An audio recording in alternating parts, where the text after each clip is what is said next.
Okay, good evening, everyone. Happy that you get to join us here on episode 3 of season 2 of the Untold Legends podcast. Much appreciated. And I'm here again on Untold Legends with Joedini. Hello, Joedini. Hi, greetings from America. Yes, because the difference between us is just 13 hours. Last time I checked, it's 13 hours since um, the DST became an easy concept for me to remember because of spring forward, fall back. So it's for the fall season. Just um, turn back the clock by an hour, and then by springtime go forward. So it's either 13 or 12 hours, and here we are. Good thing we got everything right down pat.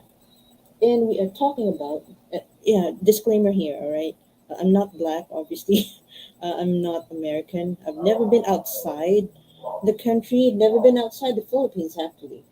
Don't have a passport. Every time I try to apply for a passport, something happens to me, like I get sick, or I drop my blood count, whatever. And then I ended up encountering this topic about Dana Chanel. Spoiler alert, that's not her real name. We'll be delving into that a little later, since Dana Chanel came up as one of the suggested topics to check out on YouTube. Once one of the YouTube channels I look out for, Petty Page, that's the name of the YouTuber, Petty Page. She's a British YouTuber who also happened to be black. And so she started making a video about her. And Page tagged it as part one. Part two has yet to be uploaded. And once I started watching that video, she came up as a topic among other YouTubers that are based in the US to discuss regarding shady practices involving her businesses. They would be mentioned in this episode as well. And there would be a Curl Bible, Alakazam apps, and the Sprinkle of Jesus. So that last part might have a little context later on. And also, um, here's one of the claims that I contested online. Some say that she got dragged into some issues that businesses that her husband handled. Other people were saying that she was the source of the issues, and it's just that her husband got dragged into this. So, what led to these issues? Could it be that for a pair branded as a Christian power couple, the Christian label is more of a marketing tactic rather than a test of character? So, yeah, information gathered here will be mostly stories from individuals willing to get their name out there, and folks would rather stay anonymous to focus on the allegations brought forward against the Instagram influencer couple. So, some updates on the lawsuit will be covered as well, if ever there would be any, because last updates that were posted were dated back to August of 2020. And then the rest of the posts on one of the Instagram channels that we would be using as reference, they were mostly follow ups to the complaints because the lawsuit is still ongoing. It's a class action lawsuit, and there's a class action lawsuit, and other people are planning to file charges as well.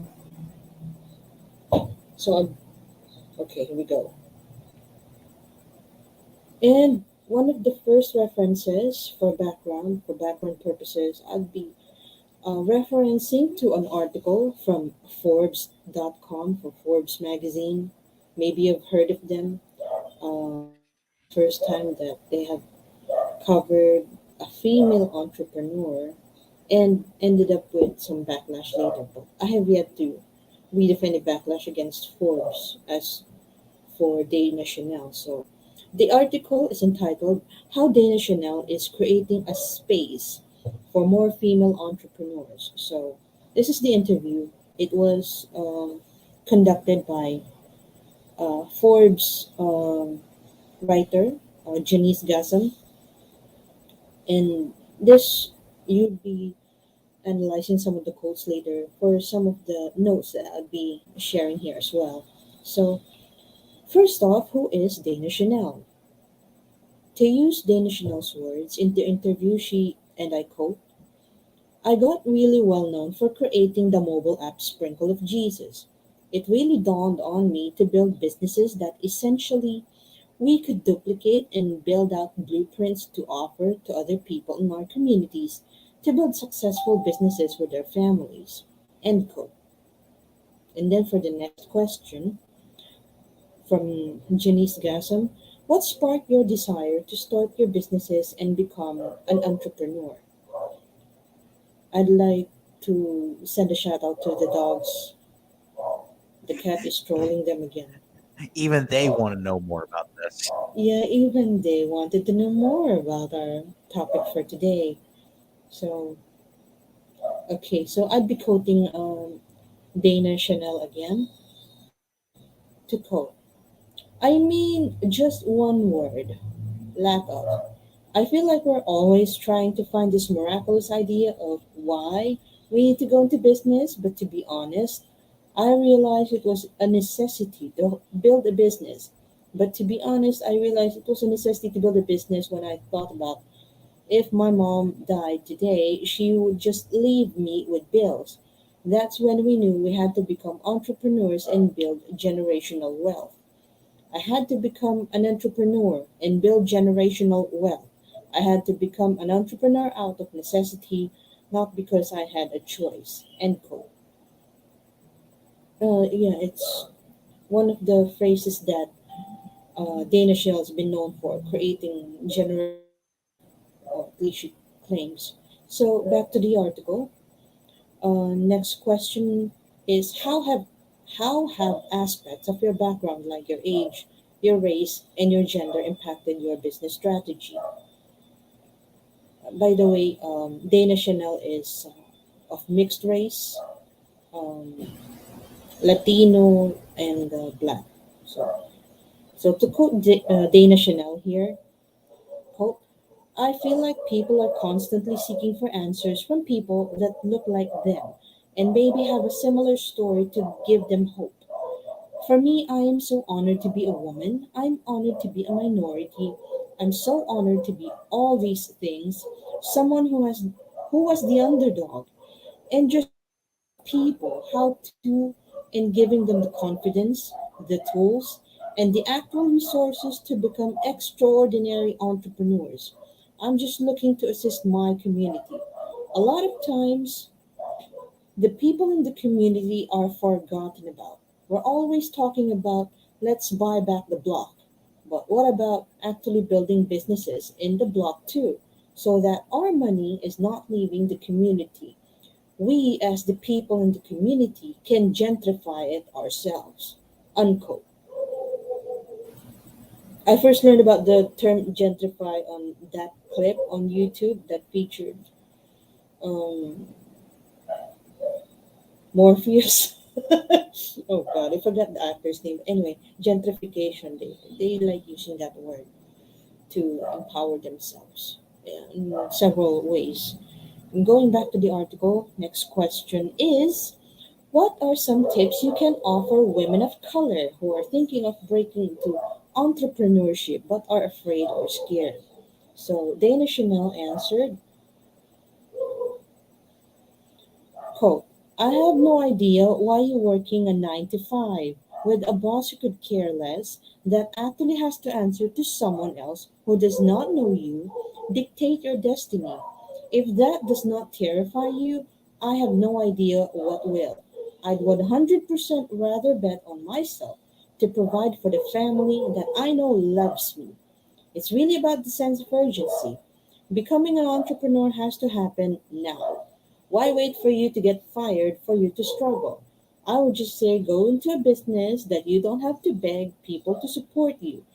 Building need based businesses that your community actually needs And it's not a situation where we're asking the people of our community to change what they're spending their money on, but more so change who they're spending their money with.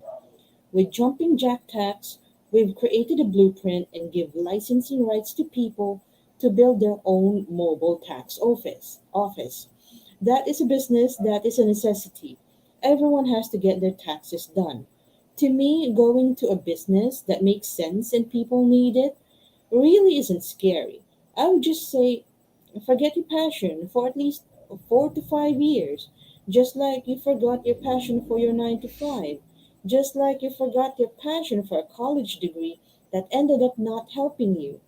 If you just sacrificed and dedicated to building a need based business in your community, then you would have a solid foundation and the funds to go to do what your passion is about. Essentially, business is about the transfer of money. I would just say to women, it's time to not just survive, but to thrive, and to actually put ourselves into positions to make money by building need based businesses. End quote. I can sense you were reacting to what she said. We'll keep going because I want to hear the whole thing. Yeah, because that would be really interesting here. So here's here's where it gets he gets she gets to describe her customer base, because this is the answer to the question on who her customer base actually is. To quote, I think that what ends up happening is that we try to serve the world before we even serve our communities. If we just stop looking to social media to come to us and for people to find us and find us important, find us valuable, find us resourceful, not realizing that if you were to walk outside, and I live in Philadelphia, and I look to the left of me and to the right of me, there's $1 million worth of revenue on a block, and yet we are focused as women diving into beauty industries or industries that are so saturated that you have to become liked or Instagram famous. There is literally people around you who are spending money, but then you have to ask yourself, what are they spending money on? Then you won't have to find your demographic or wait for it to come to you. You have access to it. Stop looking for a demographic to find you, but look at your demographic and find what they need. Then you be the resource or service to that. You'd stop wasting a lot of time. As a new entrepreneur, you're struggling with capital and for advertisements. It's 100% more accessible to reach the customer where they're at instead of you begging social media to bring them to you. End quote. Mm, I don't agree. I have a lot of opinions on these two answers that she has, but I would save them at the end, because I also conduct social media marketing on the side. Okay, so here on the next question on how social media played on the business success, Dana Chanel mentioned, and I quote, well, I would say it wasn't social media that impacted my business. It was my business that impacted social media. A lot of people are going to follow you for no reason. People want followers, but my question is, what are you asking them to follow? It was because I actually was resourceful and had something to offer that people then came to me. I would say the biggest game changer in becoming successful was actually the complete opposite. It took for me to believe in myself 100% to create my own platform. Then we built the Sprinkle of Jesus mobile apps, gave it access to communicate and build a community of people outside of social media. Now we have 8 million downloads. Because I have the control of my platform and my communication, my first extension was credit repair, credit exterminators.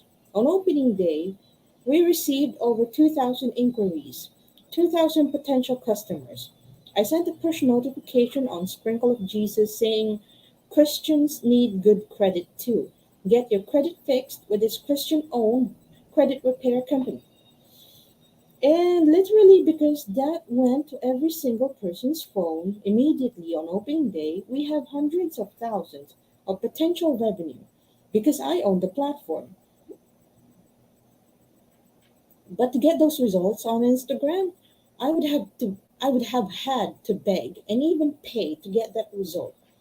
The game changer for our business was creating our own mobile application and then becoming the top advertisers on Instagram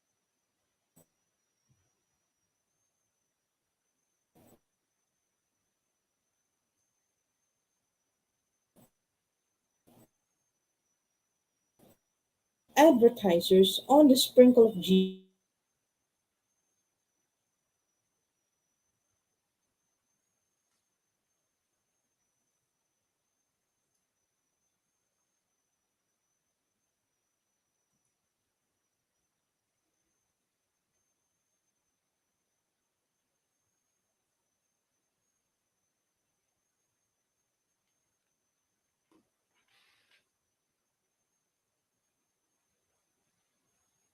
Did we lose Jing?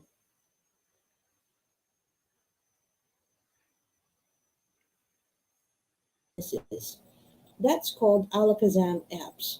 We actually made mobile apps for small businesses and then help them monetize their brands and digitize the services so that they can make digital money with digital products and essentially make their businesses more convenient. From restaurants to churches, we're helping small businesses go digital at an affordable rate.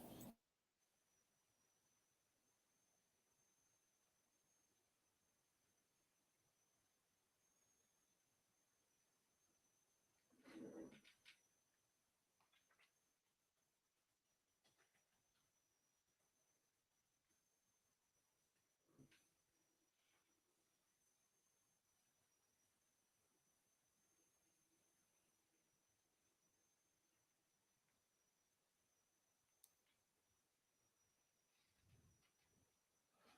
Uh oh. People, looks like we lost Jing for a second. Everything is. multimillionaire entrepreneur and number one black owned online beauty supply store, Pearl Bible, number one online Christian ministry, mobile app, Sprinkle of Jesus. Like, they have no surveys or references to back that up. But you know how some marketing tactics work. They would claim how, hey, we're the number one app in this category. We're the number one app in this what the hell is this? We're the number one app in this niche. Oh, thank you very much to everyone that arrived. I really appreciate our guest here, Miss Alana and then Miss Zaina. You'd be enjoying the topic that we have for today. Okay, and then as I was going back to this article, like, um, isn't Forbes magazine the same magazine that got in trouble for all of these glowing reviews of Elizabeth Holmes? Oh, that's a good question. Uh, Yeah, because I've been noticing that. Yeah. let's see. Oh, yes, I remember this because I was watching or not watching, but I was listening to a podcast about Elizabeth Holmes and how she rose to the top. And I Mm. remember Forbes was one of the few outlets um, that was giving her some glowing praise, and then they turned around once they saw all the evidence that was being presented against her when she was doing some bad business practices. Yeah, and I can't help but be affected by that business because just a side note, if Elizabeth Holmes' business venture turned out to be successful, I'd be one of the beneficiaries because blood chemistry is painful. Um, every month, sometimes twice a month, I would get my blood tested just to check how high is my blood sugar, what other issues are going on with my health so far, and if the results can be obtained using a smaller amount, using a few drops of my blood into that machine that she patented. Well, she claimed to have patented, and yeah, it would be less painful for me. And it turned out to be a scam, and it's yeah, some writers from Forbes ended up being apologetic about that. They shared their remorse on that HBO documentary. Anyway, I just mentioned that since we used Forbes as a reference here. So she had all of these opinions about working 9 to 5, about why do you not have your own business, how about black businesses deserving the support, and the moment you then checked out some of the outputs or her tactics in order to attract an audience for her businesses, then yeah, you sense that Dana Chanel knows what she is doing. So I have here another article from LailaLin.com. So it's like a good summary of one of the interviews that Dana Chanel granted to the YouTube channel Sister Circle, focusing on how she ended up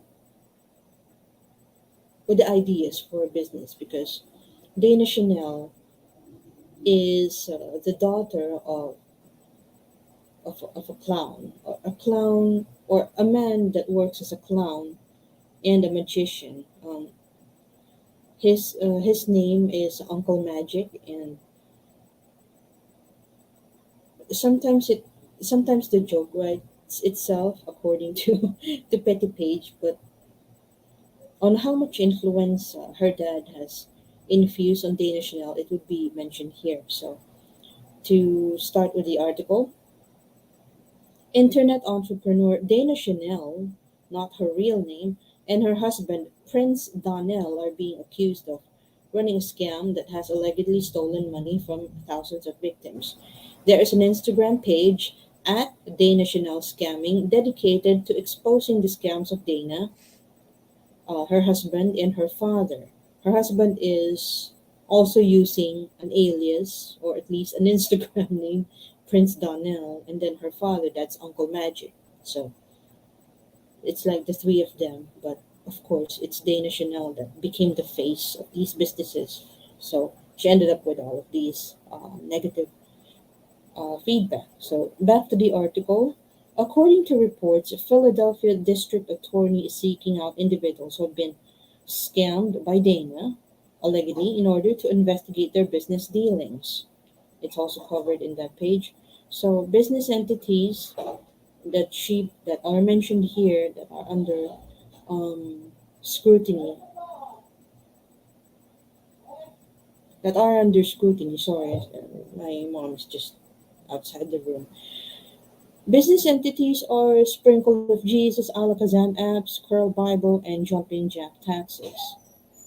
Although Dana Chanel is also claiming for credit exterminators, there's a story about that later. So, going to the highlights here. According to LaylaLin.com, uh, in this video interview with Sister Circle, Dana explains how her father took her for a ride through the hood and pointed out the businesses that last year after year, or at least in their community.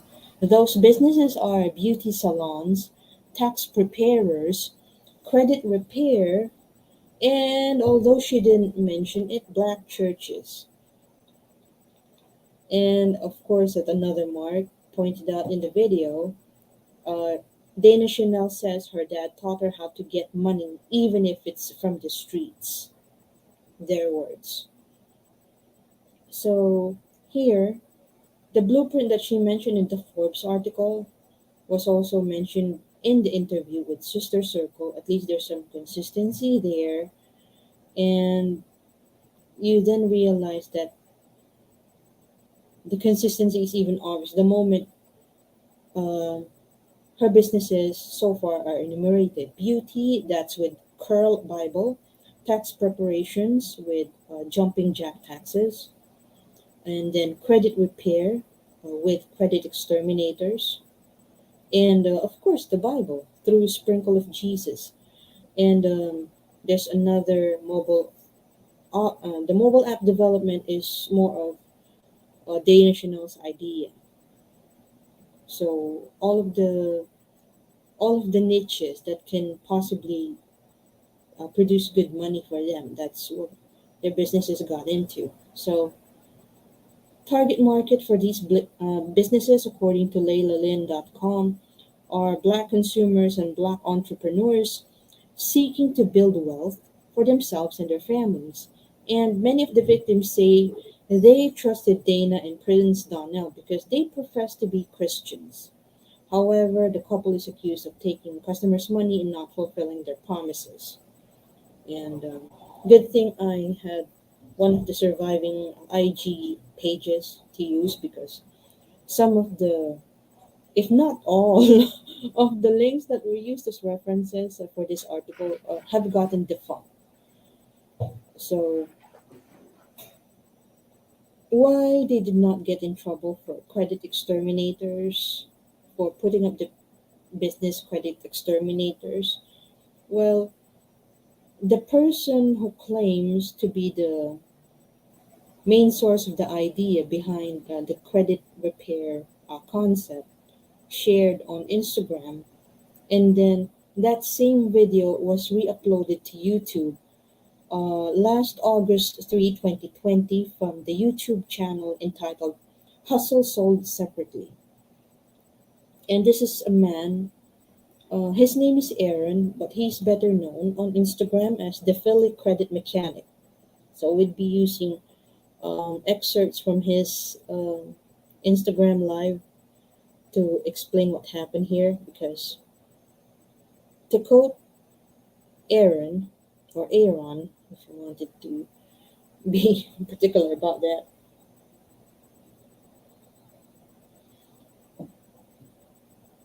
according to him, and to quote, their whole vibe changed when they didn't want to give them 50% of my business, end quote. When Philly Credit Mechanic said they, it means Dana Chanel, Prince Donnell, and Uncle Magic. Back to the video or the live clip. Quote, so then I started noticing some things. Some of the vendors that I use, then I fixed credit.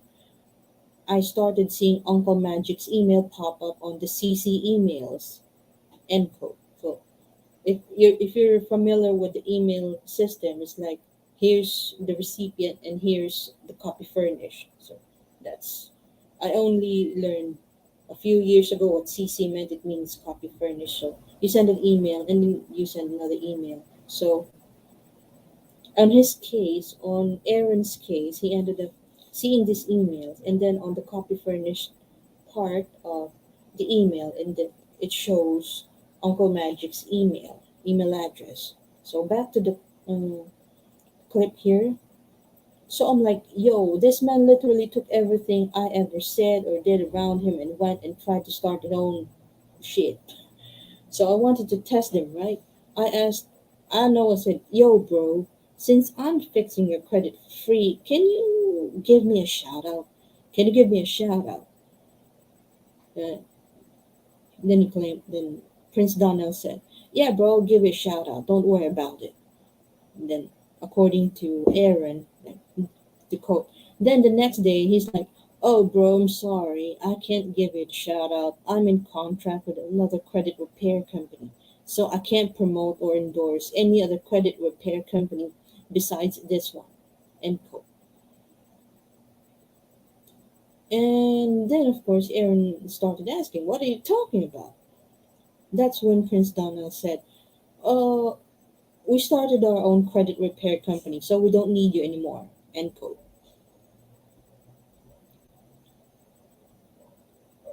I find that harsh. Oh, you have no idea how much I want to say something right now. Just keep going, keep going. Yeah, okay. So going back to Aaron's story.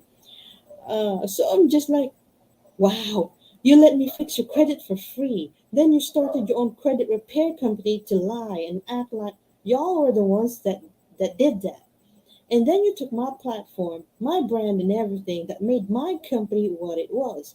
You tried to steal it and create your own. End quote. So, so Then he was recommended to go to the Danish scammer page. Like there used to be two, and the other one that was left behind, that was one that also saw this go on IG live or Instagram live, and it is really displayed there. And to quote Aaron, people are literally filing lawsuits every day. They're filing FCC stuff like that. You know what I'm saying? It's crazy how karma works. And I know if you're watching this right now, listen. End quote.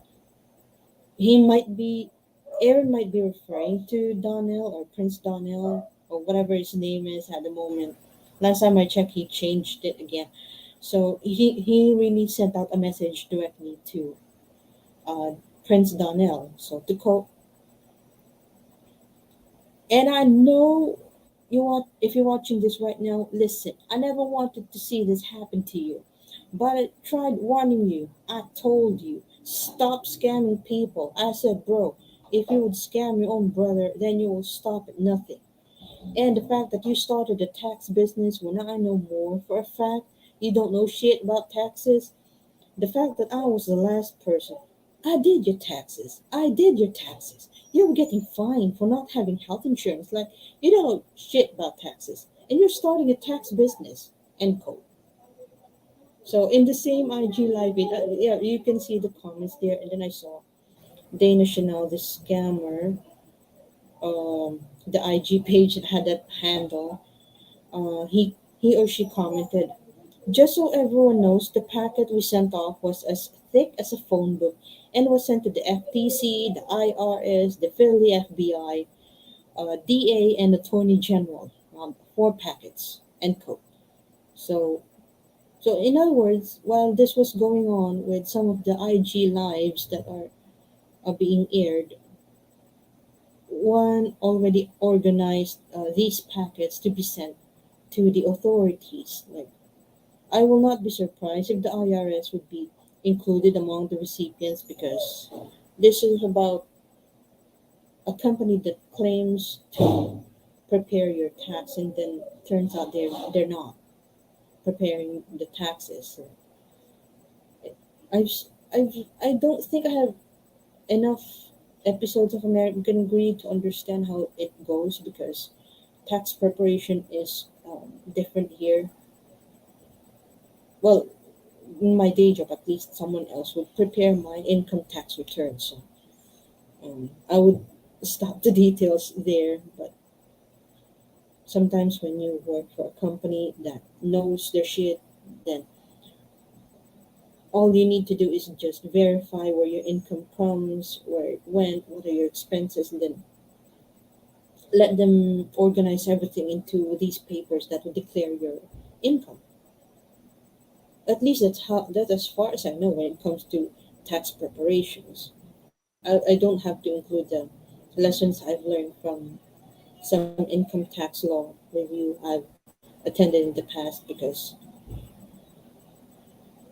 it is complicated. It is complicated. Oh God. So here,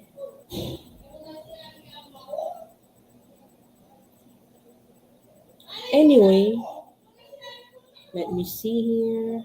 I will just have to check a little.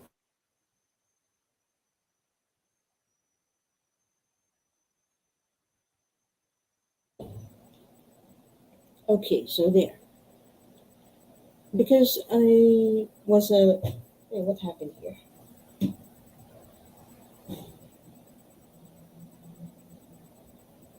All right. Yeah, I'm sorry. I just received a message here. Okay.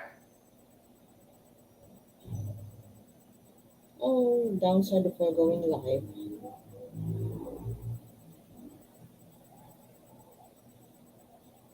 I guess that explains why some podcasts would rather not do it live. But well,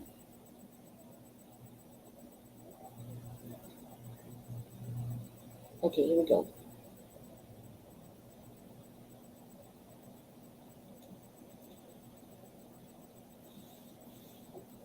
Now I know why suddenly some of the views stop. Anyway,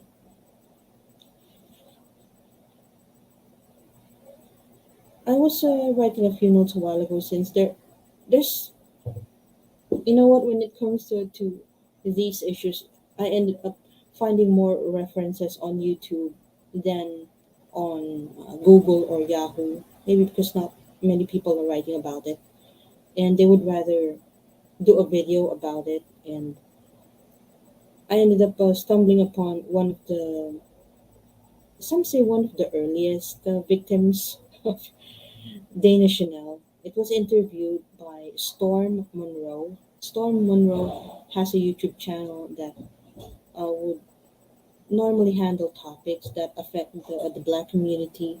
And it's also one of the first references I saw where the guest actually had to not show her face. It's a woman.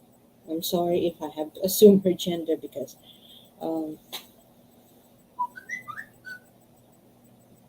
she had to conceal her identity because she's one of the first people that claimed to be a victim of the tax preparation business, wherein she knew Dana Chanel as Cassandra Oliveira. So yeah, that explains she's biracial, she's Latino and black at the same time, a mixed race, if you may. And then she was this guest, Storm Monroe's guest, was mentioning how she had a business and she knew her as Cassandra Oliveira. And the moment that the paperwork started coming in, the names that were placed were Dana Chanel and Prince Donnell. Like, um, you don't have a problem with your names. Why are you conducting business using a different name? I think it's one concept that I will never understand because here in the Philippines, it's very hard to get your name changed unless it's a clerical error that happened when your birth certificate is being done or being corrected.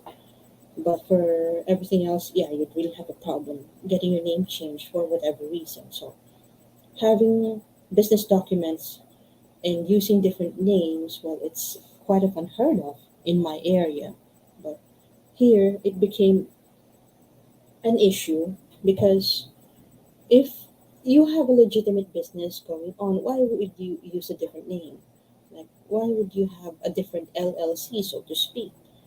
And that's when it really makes people, sometimes it's the accountants or people with an accounting background that get an idea about how these things occur, about how tax preparation happens and whether the tax actually ends up with the people that should be getting that. So I cannot blame them if they would end up having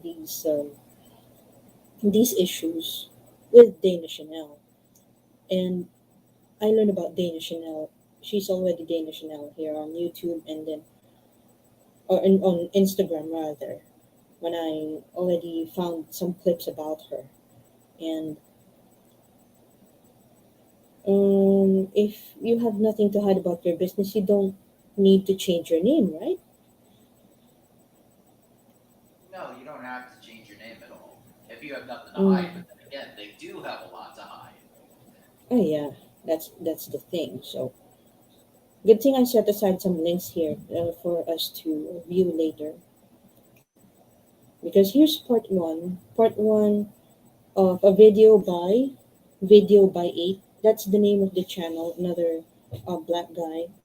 Um, and then he mentioned about the fraud, embezzlement, and the laundering that occurred on his part because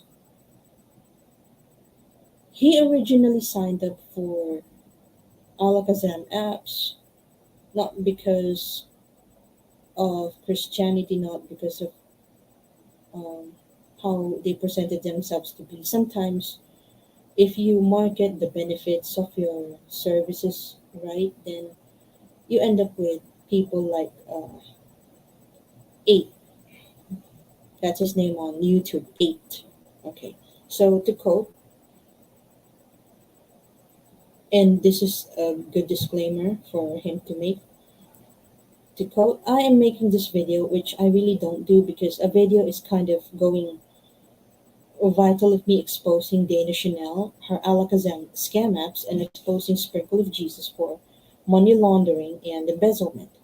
In these videos, you're gonna see I have multiple videos that's gonna come in that's going to show of everything that's going on because I don't want to ramble and I want to create a safe space for all of us to talk in here and also for people to hear because I have family that follow Dana Chanel and all of them because they're very in the church. I think they need to hear about what's going on too in a way that I found out. As you guys are gonna hear the story, here's the reason why I'm doing this today because there's people out there that don't know and I think they should know and someone like me that got caught right before I was about to finish giving them a lot of money. End quote. He's one of the few people that got his money back. So you'd see a lot more of that on part two. So going back to the transcript I made from part one, kind of quick recap, I didn't know what Sprinkle of Jesus was until about 2016. I didn't know who Dana Chanel was until about 2019 though. The only reason I knew about the app is because the ex-girlfriend, because whenever we were bigger and people, those subs when you were younger, we would use these quotes from that and kind of like post it and it would be like, and I would be like, I hate this app. All these effing quotes and stuff. I know about the app. End of quote. So Sprinkle of Jesus was like one of those apps like Whisper. Although once in a while I get to see them before, but then again you have religion based apps that would share quotes like that's a niche that Sprinkle of Jesus are catered at that time. So going back to the transcript that we have here, and I quote, 2019 comes around. I moved from Orlando, Florida, where I was raised, to Atlanta, where I currently reside. So I go to Atlanta now on my phone. I see Dana Chanel post this like quote thing. Someone posted it. It was like, who's that? I click on her name. I find that owns Sprinkle of Jesus. I said, cool. So now I'm following her. Fast forward to December 2019. I'm in the process of wanting to create a company and go through all the steps. I'm trying to figure it out. And he then mentioned about how he ended up getting some capital after his dad passes away. He already mentioned this idea to his dad, so that might be the reason why his dad gave him the money as part of the inheritance. So that's when the idea to start an LLC or limited liability company, according to my notes here. So back to the transcript that I have, and I quote, on January of 2020, Dana Chanel announces a tour that her and her husband is going to come and show you guys how to use the app, stuff like that. Ready to go on tour with this scam. That's his word. End of quote. So he ended up becoming one of the people that avails of the service on how to create an app. There was this company called Buildfire. The company Buildfire came up much later on as one of the companies helping Danish now with Alakazam apps. And then 8 started noticing some things on how this company is billing the expenses, or well, they would be charging for the service, and then the invoice would be displaying um, a different company name.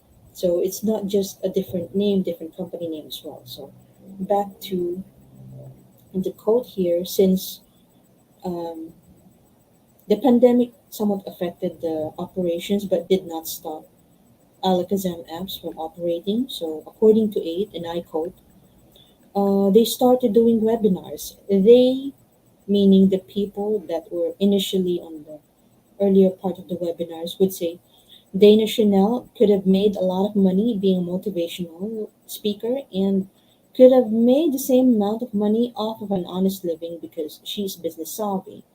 And in that webinar, she was even on it. It was her father and someone else. The tools that they gave opened my eyes. I walked in there. I walked out with 3 business plans that I'm working on right now. So it's very important for me because if you don't know how the app works, they told you some things. Not a lot, but they told you some features that was like cool. And they showed you how to make money with the app, which a lot of people don't tell you how to do it. So I respected that. So I decided to work with them because I knew that I wanted to work with other black people, that in a community of black creators or entrepreneurs. I didn't care about Dana Chanel and her husband. I don't care about all that, sprinkle Jesus and that love stuff. I'm really more about the motivation on the business side. I purchased it out and talked to her father. So, of course, most of the questions end up being thrown to the company, and he noticed that most of the questions are being addressed by the father. Like, who's really in charge here? It gets him thinking. So, I'd be pulling out the link here so we can watch some of it. I simply have to go and set this up because it's okay to read the transcript at times, but if there would be some, okay, there would be actual codes that we can use as reference here, then we would be using those. We'll just adjust the settings on the share. Okay.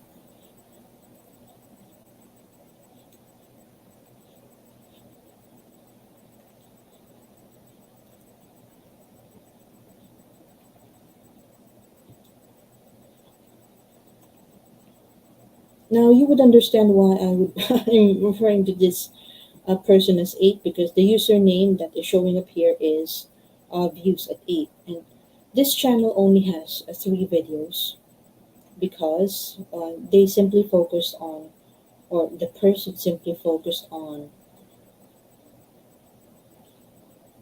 sharing his story. Here we go.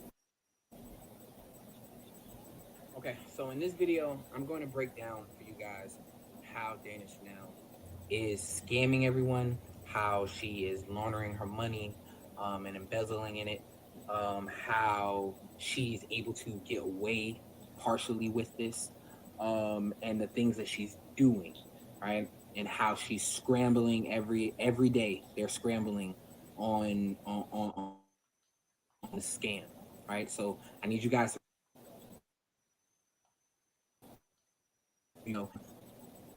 how she making all of these companies, how she helping all these people, how all the celebrities. I'm about to tell you guys everything. So please pay attention. All right. So let's go get right into it because I want to keep this under like 12 minutes. So let's get right into it. Wildfire is the app that she's using, right? That is the software app that she's using to make you guys app. This is the company that she's going through. Now, yesterday I said that it was called Enterprise as far as the option. I was wrong. It's called Buildfire Reseller, right? That is the company.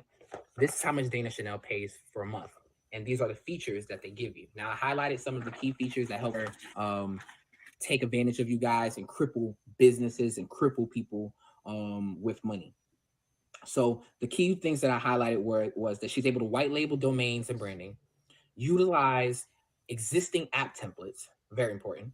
20, and she's only allowed 20 to 30 apps included, which is crucially important because how are you putting up thousands of apps if you only allow 30 on this server?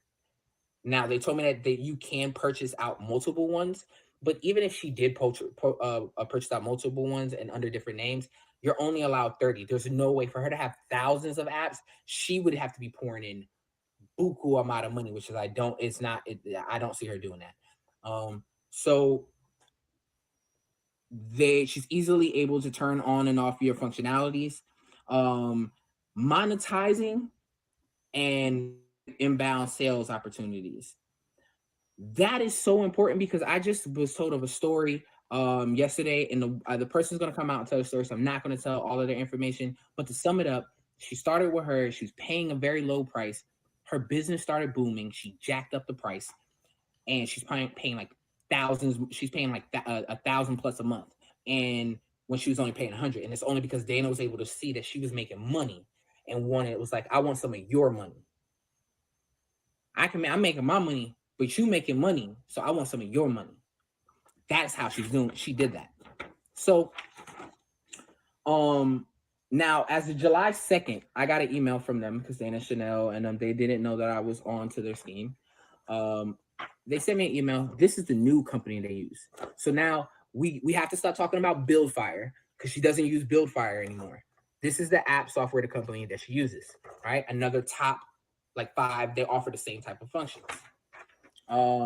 So that's the company that she's using. That's this type of stuff she's doing. Now, the reason why I said the part was really important because everyone is asking how is she able to help all these businesses and stuff like that. Go to her Alakazam apps page. Look at all of the businesses that she says that she's helped, right? You'll notice that some of them, they don't even have an app name. They don't even have like an Instagram page. If you were doing baking goods, right? You would have a page showing all your baked goods and your businesses and have a link for it, right? Some of these businesses, she says, we just helped a new company today and they don't even have an app. Then some of those people that do have apps, there are fake pages. And then there are some people that are real on there. And every day she's scrambling and fixing that page. If you pay attention, the comments are limited. You're never able to see a bad comment because she edits only good comments, right? So that is what she's doing on that end with Buildfire, right? So now she's able, once you make your domain with her, and if you fully get through to the part where your app is actually on the app market and is in the domain, she owns your stuff immediately. And people are like, well, how the last part of this was that it says that they help put out 10K apps. They have, not Dana Chanel. They have done that. And people are like, oh, well, you don't know if she's helped, da da da da. I do know that she's not helping anyone because once she gets your app, and if you even threaten, and if you watch on the Dana Chanel scammer page, I have the ads at the bottom. If you go in there and watch that, you'll see that she is telling people they have to pay $2,000-$3,000 just to get their app off her server. And when I talked to Buildfire, they said they do know that it's something that some people do charge, and it's not that it's abnormal. It's the fact that he said that he knows that company does it because they know other people that only do it for like $250, $500 because it's your stuff and you just wish to go somewhere else and it's no other problem. But she's telling you can't go nowhere else. All right. So now with that part, we get into the money laundering and the real crime where she should be in jail and for, right? If you guys look at this, it says Alakazam apps. This is my contract form, all the paperwork, the whole 9, all that stuff right there. And shows you that I paid $500 down, 280 was going to be for the next few months, and then my app will be for so forth and so on, right? So if I'm doing business, let me tell you guys real quick before I get into it how an umbrella company works. You have Gap and Foot Locker. I'm gonna use these as an example. Gap has Banana Republic, Old Navy, and Banana Republic, Old Navy, and Gap. Those are the 3 stores that they have. Foot Locker has Champs, Foot Locker, Lady Foot Locker, Kids Foot Locker. When you go into these places and you swipe your debit card, I promise you on everything, I know we don't all pay attention, we just be swiping and going. Look at your statement, and when you go into these places, if you go to Champs, it's not gonna say Foot Locker. If you go to Banana Republic, it's not going to say you checked out at Old Navy. It's going to say that place because that individual place has a LLC sale, even though that they're under an enterprise or something else. They have their own account, the whole everything to take that sale. If that is the case, and I did business with Alakazam apps, right? I did business with Alakazam apps. Why the fuck is on my fucking statement, right? What y'all see? Sprinkle of Jesus, sprinkle of Jesus. If you guys look right here at the bottom, back up. You guys look a little right here at the bottom. That's the statements of all. Oh no, this is actually all my refund. My bank was able to give me back my refund, and these are sprinkle of Jesus. At the bottom right there was my initial date, so you guys can see the proof that I did that. I went there, and I've never done business with Sprinkle of Jesus. Now, I'm not the most religious guy. I have my faith, but I am not that high on the religious tool where I am downloading the app and all that stuff like that. Anybody that knows me knows that I have no reason to lie about any of this stuff. I really don't have a reason to. I'm really doing this because I've seen other people hit me up, and people are hitting me up since I lended my voice to just kind of say what was going on. And I have no reason to lie about any of that. I never done business with Sprinkle of Jesus. And even if I did, let's say I did, right? My paperwork says what, everyone? Alakazam apps. That is who I signed this contract with. The payments that they have listed there reflect the same payments. The same payments, man. The same payments, right? If you guys can't see, it says 500 to 8280. It's the same one, man. It's the same payments. I've never done business with Sprinkle of Jesus. So now, even if it was an umbrella company, that is not how it works. And because of that, that is how I was able to get my money back. Now, I'm still in the process of investigation, but based off of what I had alone, Chase was able to work with me. If you guys are able to call your bank institution, if you're still within like 90 days, I believe in some cases 6 months, you're able to back claim on charges for services. I'm going to get into that small part. I'm going to have a small little video after this, and that's the last video of everything, because I'm not going to really beat everyone over the head on this. But and then when they sent me back the email, they were so they sent me one email back, and it was very defensive, very unprofessional. It was really like, of them saying that you have a contract with, you don't have a contract with our founder, Deanna, you have a contract with Alakazam apps. And I said, if that is the case, you're right, I do have a contract with Alakazam apps. So why is Sprinkle of Jesus on my bank statement? Once again, you're gonna see those screenshots in there. If that is the case, why is that on my bank statement? I never had a response since. I haven't got a response since. I don't want a response. I don't care for a response.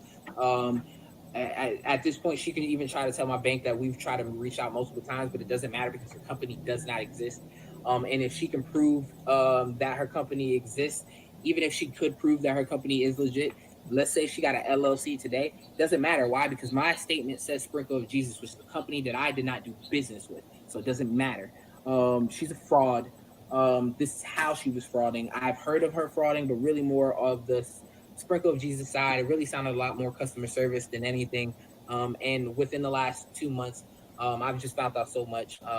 I'm not ashamed because I'm still going to make an app. I'm still going to do my thing, man. It doesn't stop, but I know that a lot of people are discouraged, and I want to let people know that like she's going to get hers some way or somehow. But these are the things that she has been pulling. Her website, this is how the website looks. Charges that she has, guys, like she's charging $250 monthly, $350 monthly, $500 monthly. On the Build Fire and on the other site, they charge $169 monthly. Like, guys, just go to the source. I'm gonna be honest with everyone. When it comes to this app software company, I would just go with the bigger companies than anybody that has a sub company, because I've been seeing a lot more of that, and just more to protect your brand. Like I said, I'm gonna get more in that to the next video, but she's a scam video. So for everyone that's wondering how Dana Chanel is able to make all these apps and get all these businesses and stuff like that off the ground, it's because as I told you guys earlier before, and I know I touched up on it, but I didn't get to touch up on it fully. Was about the templates. All right. So I had my interview with Bill Fire the day before yesterday because I'm still gonna go and launch my app. She's not going to stop. Um, they immediately are going to send you in a couple of days a demo version of your app. Now it's not going to be what you design or anything. It's just going to be the functions that you said that you wanted and how they would look in app form. And then you go from there and design colors and all that other stuff. So what she's doing with this is all of those apps that you guys see is fake. They don't exist. They're demo apps. They're going to be gone in a few days. She has the ability, as I listed before, the two features that are coexisting is that she's able to turn on and off functionalities of apps, and then she's also able to have about 30 apps and use templates. So most of those apps are already like templated out. They're fake. She just slaps a fake business name on it, and then you guys search it up on your phone. And it doesn't exist, guys. I'm letting you guys know some of these apps don't exist. Now, some of these other apps do. And I'm not going to say that a lot of people don't have it. Some of the people have had app success with her. They might be janky. They might be bad. She may not ever update your app again, and it may be stuck looking like crap. But all in all, when she's promoting, we just launched another person today. I'm telling you guys, go on her Alakazam apps, and you're going to see her cat all. You guys were wondering how she is doing that part when she's promoting. Why is she promoting? She's launching businesses because she's just making fake template apps and saying that they're businesses and telling you guys are businesses. So, tell your friends if they be like, yeah, but she's launching all these businesses. She's not. They're templates. They're all fake. She's not helping that many people as you guys think. And as I said, the crucial part is that you're only allowed 30 apps when she pays for this. So when she pays for this, or even on other things, she's only allowed to max 30 apps on there. There's no way that you can launch thousands of companies that way. It's impossible. It's impossible, man. It's not that it's impossible. It's that she don't got the bank for it. I did the math, and I know how much money it was. She don't have the bank for it to willingly put that out her money out the niceness of her heart. So that's why, if I was you guys, just be aware. But yep, that's how she's doing it, guys.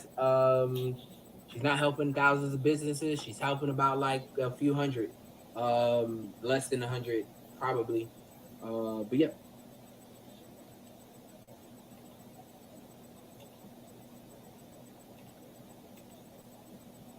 Okay, yeah, I think I encountered some problems there. Anyway, so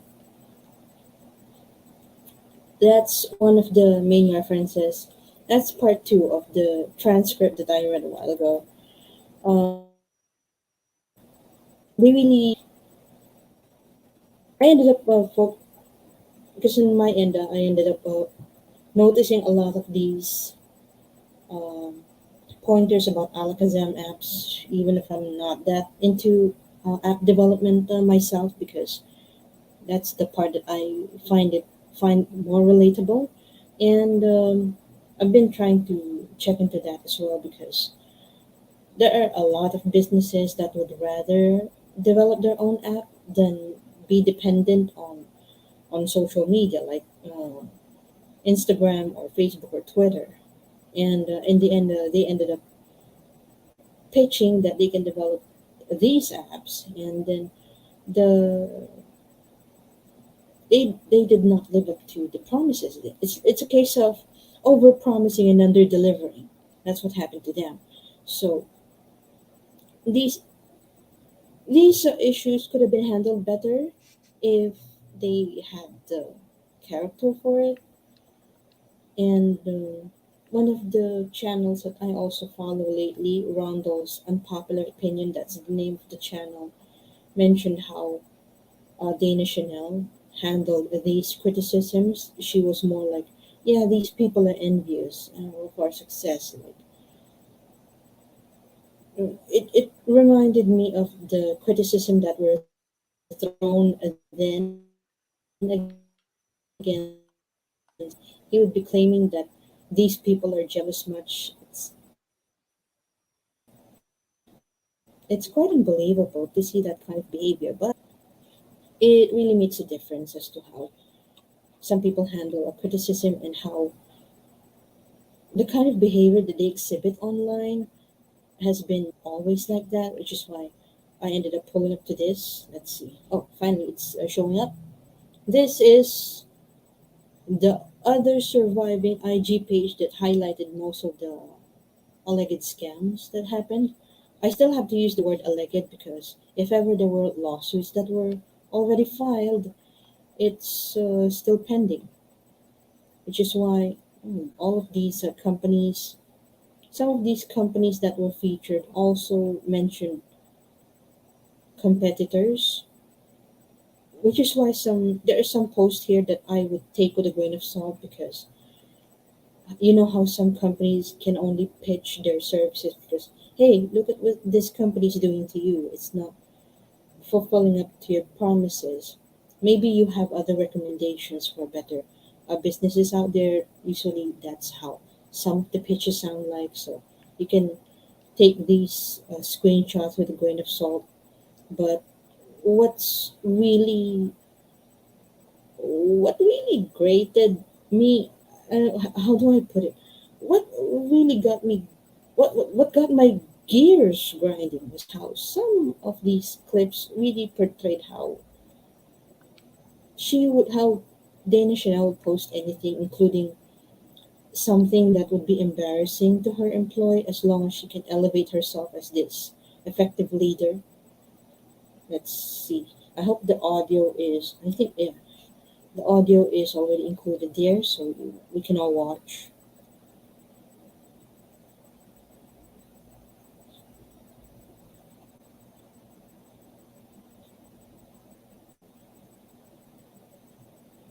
Knowing and unknowingly poking holes in the boat for all of us to drown. I get a text message randomly from Alicia. I sent Leanne home. She didn't follow directions that we have in place and had a meeting about. Then I get a text message from Leanne. Hi, Dana. Just letting you know, I left early. Alicia told me to go home for using my phone. I would love for you to explain that situation. Okay, Friday, finished my updates that they will have me doing, and I was, I think, sending my invoice, and the email wasn't going through, so I was like trying to see if it was the computer, so I just pulled out my phone to check my email, and then she was like, what are you doing? And I'm like, I was checking my email.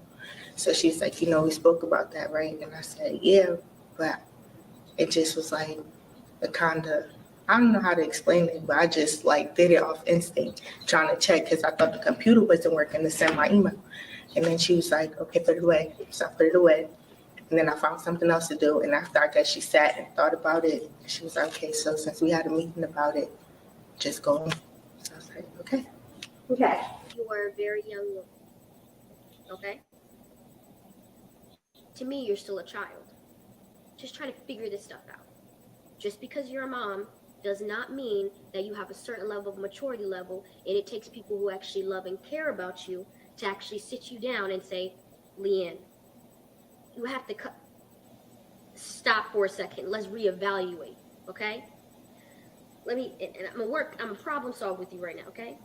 So the first issue that I have is when someone approaches you about behavior that essentially they're not fond of due to rules or things that you put in place. This wasn't the first time you had a conversation about.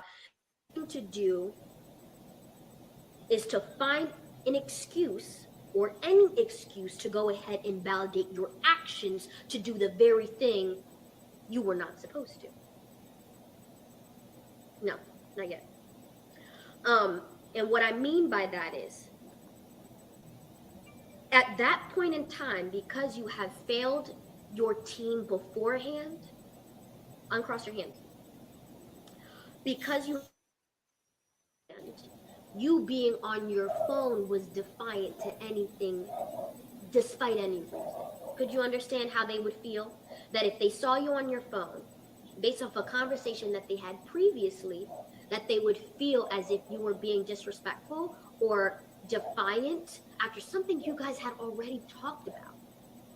They didn't have to ask why or what were you doing on the phone. They already felt a certain type of way because you weren't supposed to be doing it. So do you see how from your team, they could greatly assume that it was nothing but defiance?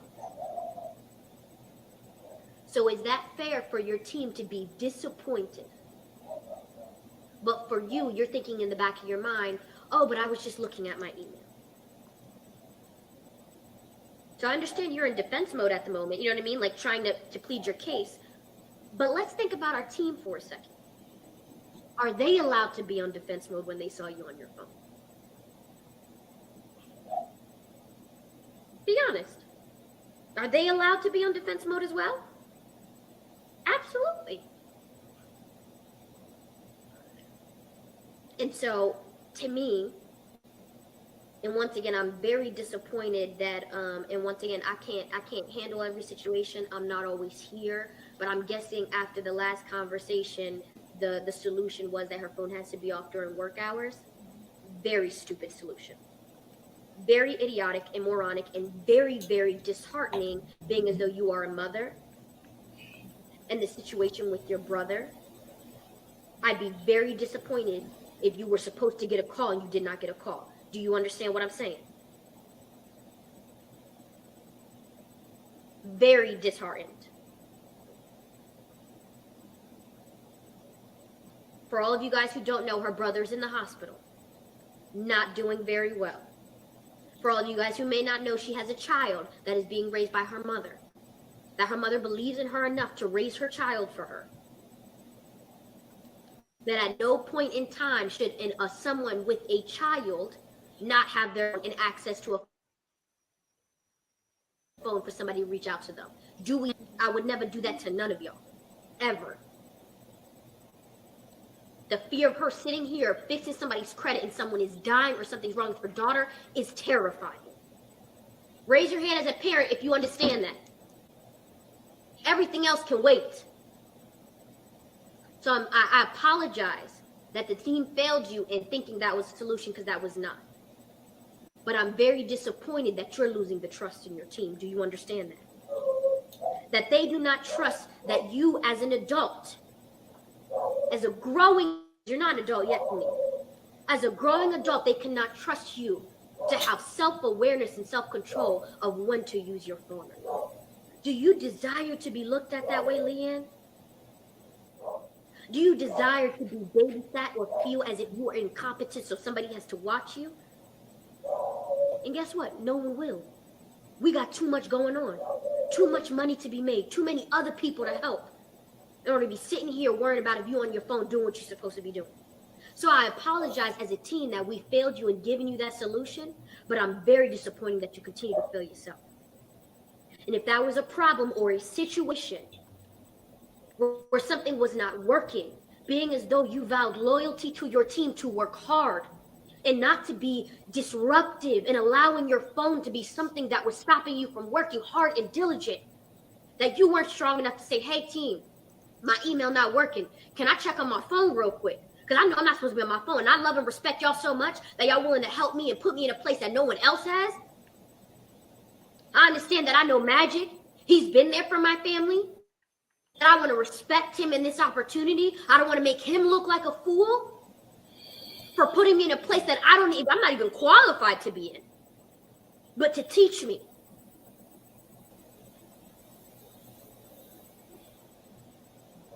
You are only failing yourself right now, Leanne.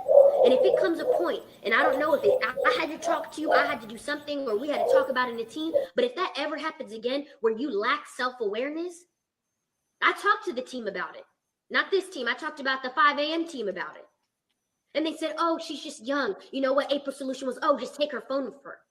I ain't babysitting nobody like that. I'm not doing that. And I'm telling you to your face, Leanne, I'm not doing that. I respect you enough to not treat you like a child despite you being one, because the goal is not to stay there. Do you understand? You have to become a woman. There's a little girl looking up to you. Imagine her hearing this conversation and said, Mommy, you got fired, or they didn't want you a part of the family business because you couldn't be because you were on your phone. You know how disheartening that would be to her if she understood? pep talk or even putting a solution in place. Your best solution is you. Do you hear what I'm saying, Leanne? And you can do this.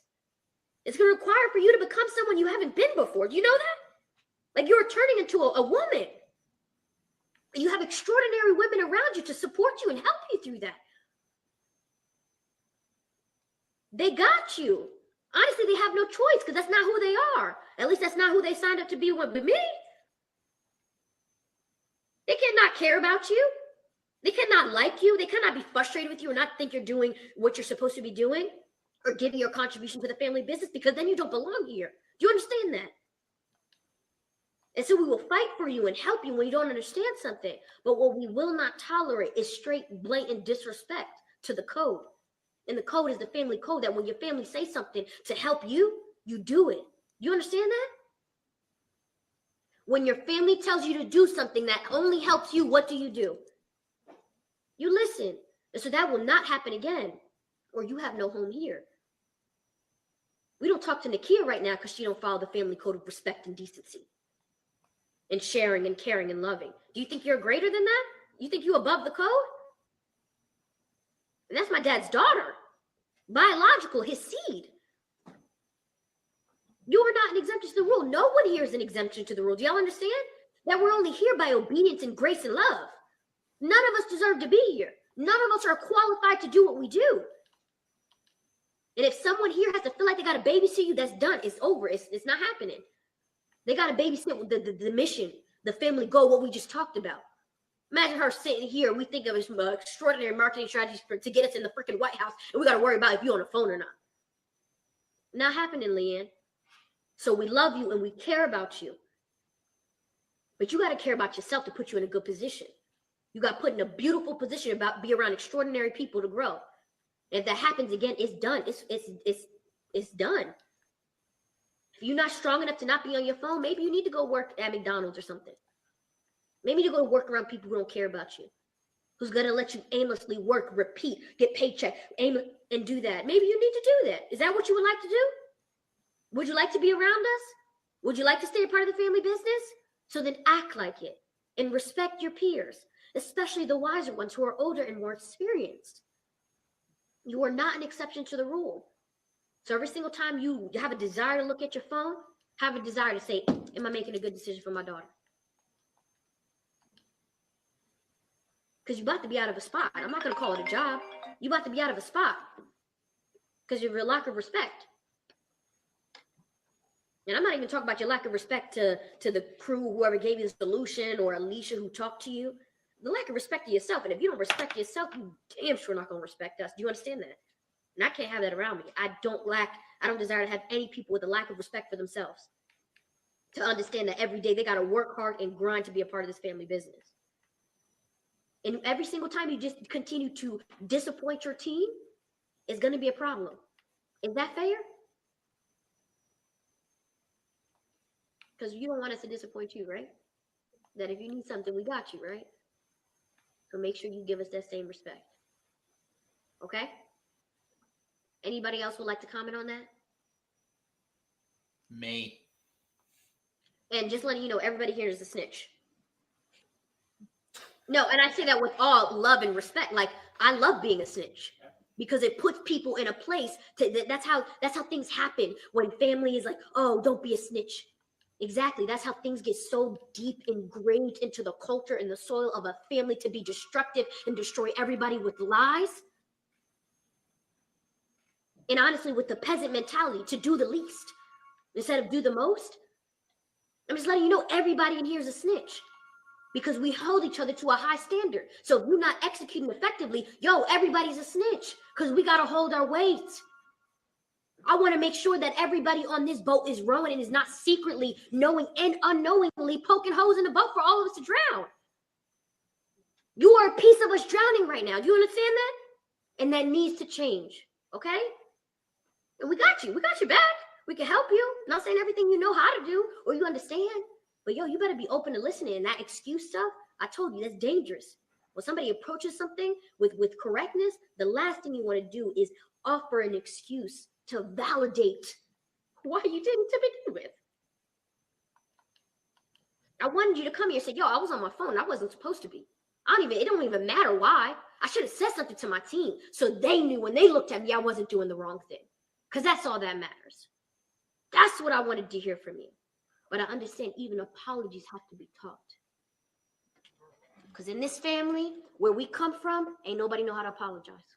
And that's why I'm willing to be patient with you and not get frustrated or angry with you and show you love and mercy and grace. Them excuses, that's dead. That can't happen. That can't happen here, okay? So, we hold you to a very high standard and regard, and you're going to be better. This is your first job, correct? Be patient with her, okay? Everybody be patient with her. That's only when she resists the knowledge and the information and the growth that we need to have a conversation. It's her first job. She used to help out dad with the bouncing castles and all that kind of stuff, but she is a young woman, a very young woman with grown woman responsibilities. And she is fighting to understand how to do it. And there was nobody there to walk her through situations. But we won't baby walk you for long. You have to do that, okay? And so you're gonna pray it out.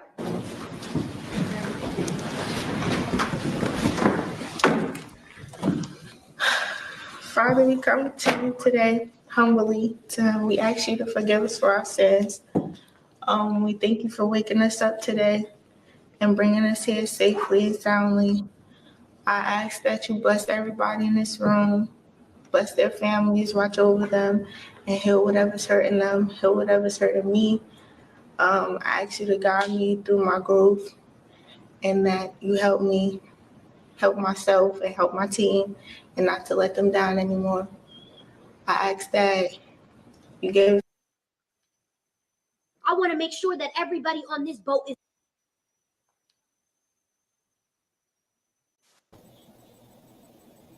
Okay.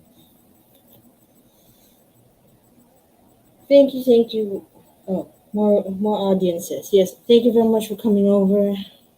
Maybe you just missed some of the best parts of this episode.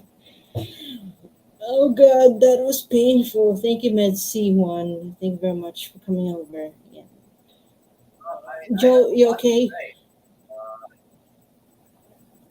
Oh, where do I start? Say it. Where do I? Yeah, Okay, it's up to I you know where you want exactly to where to start. start. This is basically what she's doing is what religion in America. I mean, this is something that you're going to have to learn about, like what it is to be a religious person in America. It is specifically American Christian norms. This is the tactics that they use in order to keep power for themselves. Because if you question or if you do anything that takes away their power or their ability to make money, they're going to be using language like that in order to keep people in check and to keep them in line and to make them feel as guilty as possible in order to maintain what they have. And she knows, and she knows that there are people that are going to be after her and her money. If you take away her money, she is going to be coming at you like a bulldozer. She'll be like Dio with that road roller going on Jotaro in part 3 of JoJo's Bizarre Adventure. Yeah. She will run you over she'll flatten you like a pancake. Because that's the only way that because she's stuck in this position. She's stuck in this now. Yeah. She can't go back. She can't go back to the way she started. I mean, and she's also trying to seek approval from her father, who taught her all this stuff. Let's also be fair here. She is trying to get the approval of him because that is what he instilled in her. Like, this is the only way that you could be successful in America, being a black woman. Let's be fair here. The way that the way that American capitalism is structured, you have to have private property, and you have to screw over millions of other Americans out there. It's all about. I mean, that's how people make their money here. You screw over people in order to get more wealthy. You take your workers, you don't pay them as much. You keep most of the stuff for yourself. There's so many tax loops. There's so many loopholes that you have to learn in order to make sure you don't pay as many taxes. That way you can get more wealth. That way you can be as successful. If you learn all the intricacies of how capitalism works, then you become successful that way. But unfortunately for her, she's bought into this, and specifically her father's bought into this too, because they haven't looked at any other options. There were no other options in his mind or her mind that they could change it. It wasn't necessarily, oh, well, maybe we could start unionizing. Maybe we could start. Maybe we can help out these unions that are really trying to fight for Black America. Maybe we can go out there and actually hear the pains and the anguishes of other Black people. Maybe I can go into be a politician. Maybe I could do what progressive Americans are doing right now. They're gathering people that are in these communities, that have been into these working class communities, that have been very, very having trouble struggling.